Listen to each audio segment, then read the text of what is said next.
Welcome to the Cinemilled Garage once again, and we're here with our camera truck, and more importantly, we're here with the Cinemilled Action Arm. It's finally here, it's finally available, it's getting ready to ship.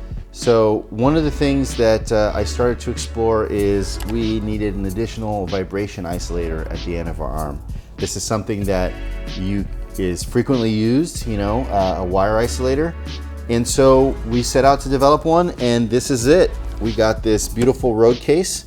It's just like the road case that comes with the Action Arm, and we put some time into it. We made this beautiful plaque, CNC machine plaque here. We took some pride, and let's take a look what's inside.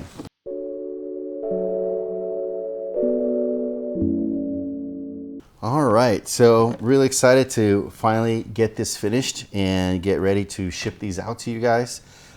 This is something that is kind of universal. I mean, you don't have to use it with our Action Arm.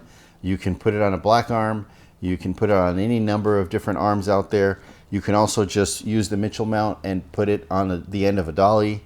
You could mount this to our 10-inch suction cup, for example, and then mount the gimbal on top of it and go for a drive. So there's lots of different ways you can use this. As you can see here, it comes with the Cinemilled castle nut and Mitchell threaded collar, which you can see here. That's how you attach it.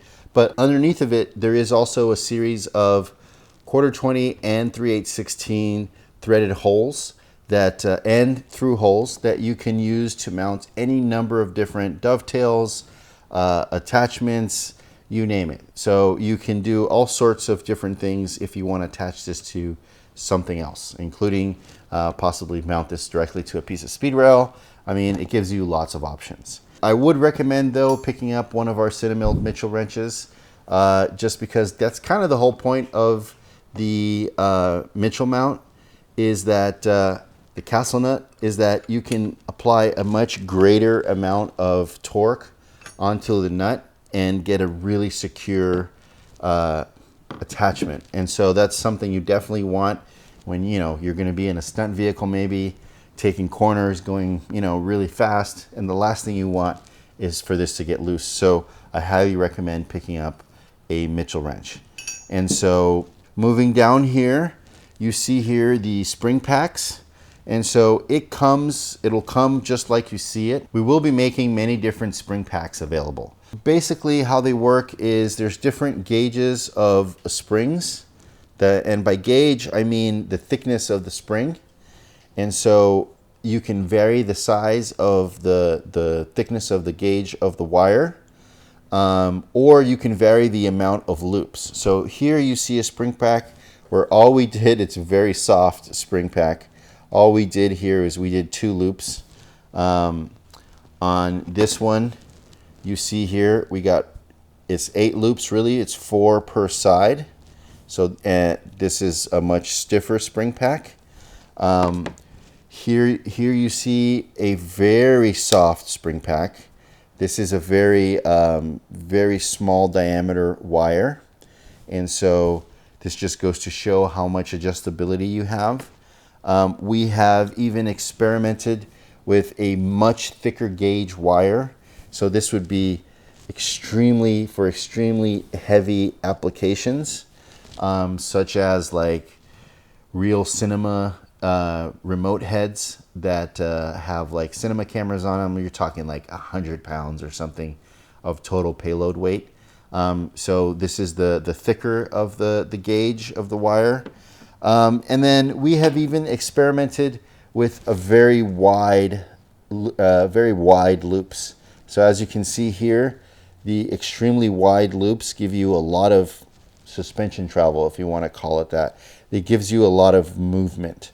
This is why we made these uprights here a little bit longer, is to accommodate the different spring packs. The interesting thing is this gives you a basis that we're going to upgrade and expand to and grow with. It works out of the box, but because it's based on wires, and wires are essentially when they're spun like this, they're springs, there's a limitation to it because springs are designed to work within a certain weight range.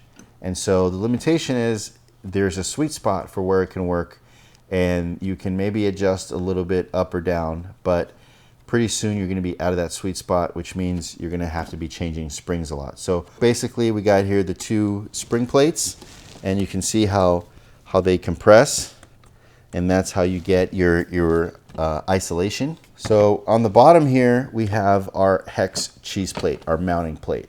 So if you might find this a little familiar, because we also use this on our 6-inch and our 4.5-inch suction cup, as well as on our back seat system. And it is also, you can use it to mount to the pickup truck bed. So we're always trying to figure out multiple uses for everything we make. But so there is many different options on this, features on this cheese plate here. So you have the M3 holes, position holes for the Movi, the free fly Movi toad in the hole, of course. You have the positions for, of course, our Ronin 2 universal mount.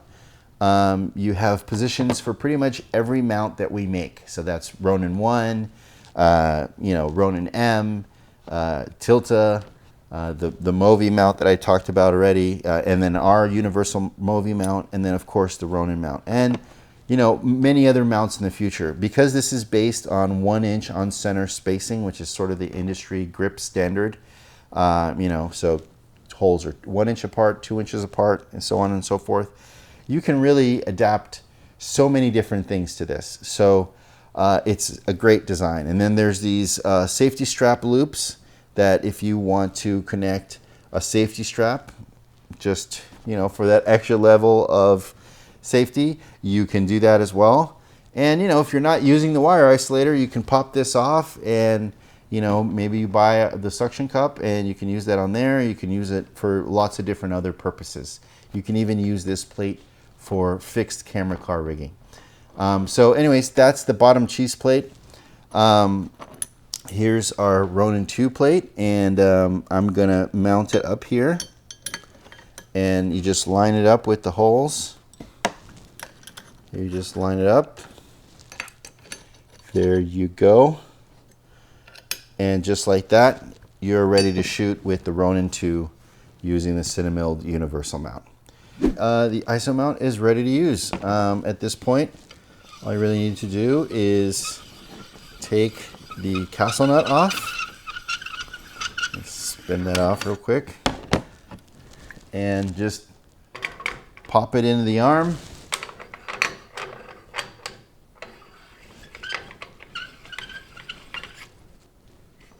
Boom.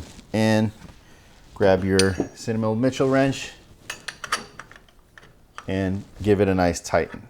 So there you have it, ready to use. And as you can tell here, the weight, the payload that you put on the ISO mount is pulling down, which is compressing the springs. And that's the way it works best. So if you want to go overslung with the ISO mount, you can easily do that on the action arm just by flipping it over to the top. You might want to go overslung also when you're using like a 10-inch suction cup that we have. Maybe you're going to pop the suction cup on the hood of your car, and you want to just try to put your gimbal on the other side here of the ISO mount. So you could just flip it over like this.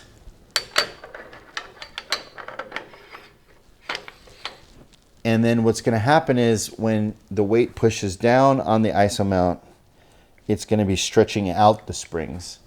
And it'll work in a pinch. If you don't have time, if you have to move really fast, just go for it.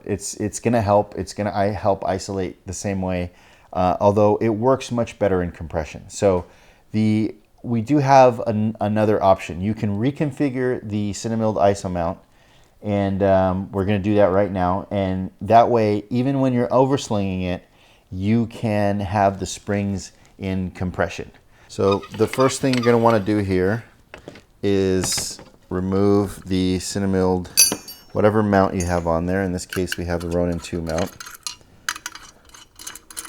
Boom. Let's get rid of that for now. And you're going to start to take a couple of things apart. We're going to go ahead and start with the cheese plate. So you're going to want to lose those guys. Let's put those to the side real quick.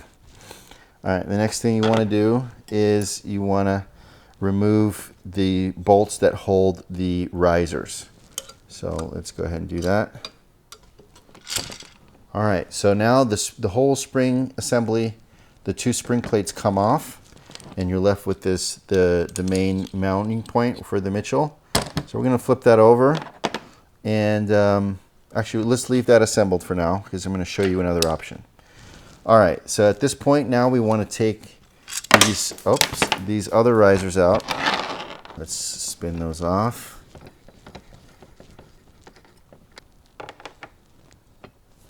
All right, so these are the riser blocks. So we're going to want to lose these as well.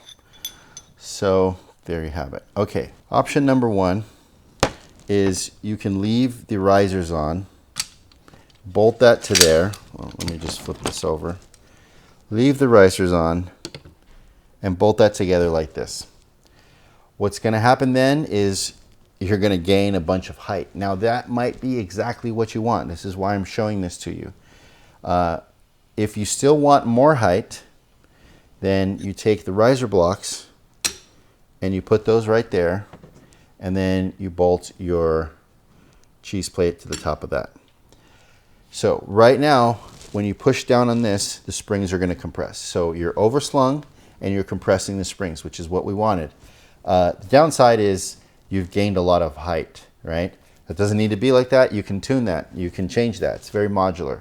So what I wanted to show you is that you can have it as tall as this. So this is, I don't know, it's a good 8 or 9 inches off of whatever you're mounting it from. So this is a good option if you need the height. My preference is to make it as low profile as possible. So that's what we're going to do. So to do that, basically, we're just going to lose all the risers. So we'll lose the riser blocks. The cheese plate would then bolt directly to that. And then you're going to lose the riser tubes.